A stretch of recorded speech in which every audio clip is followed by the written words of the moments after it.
Thank you for joining us again for Taxes Today. I'm Megan Sonicson with NATP, and I have the pleasure of moderating this conversation.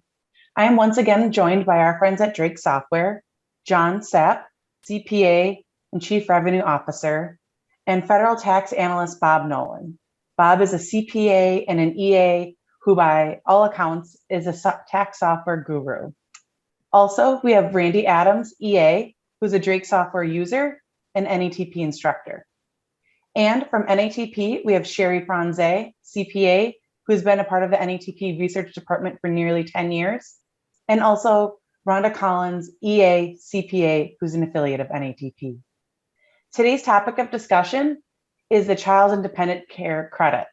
So let's get started. Sherry, can you please give us the quick need to know regarding this credit for filing a 2021 tax return? Well, the big thing is this is huge changes to it for this year. It went from being a non-refundable credit to being a refundable credit for 2021. The expenses, they used to be reimbursed, say, up to 35 or 25%, depending on your adjusted gross income level. For 2021, those have been boosted up to 50%, but they can drop down to 0%, again, depending on the taxpayer's adjusted gross income. This is a credit that generally hinges on the taxpayer, shall we say, earned income. If they don't have earned income, they're not going to get this credit. But there are some caveats to that, of course, as is with many things with the IRS.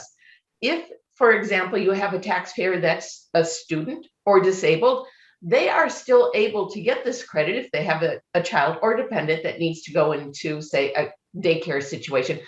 Let's face it, with most of our taxpayers, this is going to be our children in daycare for the most part. But if you are a student or a disabled taxpayer, you are allowed to have an implied or kind of a given earned income of $250 for every month you are in school or considered disabled if you have one child, or $500 per month if you have two or more children. And that's a nice little feature for this credit. Also, what changed this year, which it almost seems like you don't want to get political here, but it's like the IRS is finally catching up with the reality of the situation, that you are now allowed $8,000 for daycare or eligible expenses for one child, or up to $16,000 for two or more, where in prior years it was $3,000 for one or $6,000 for two. Also, the AGI levels have changed. They have gone up from $15,000, where they started to phase out, up to $125,000 before they start phasing out. And the phase out will go up to $438,000, where it becomes zero.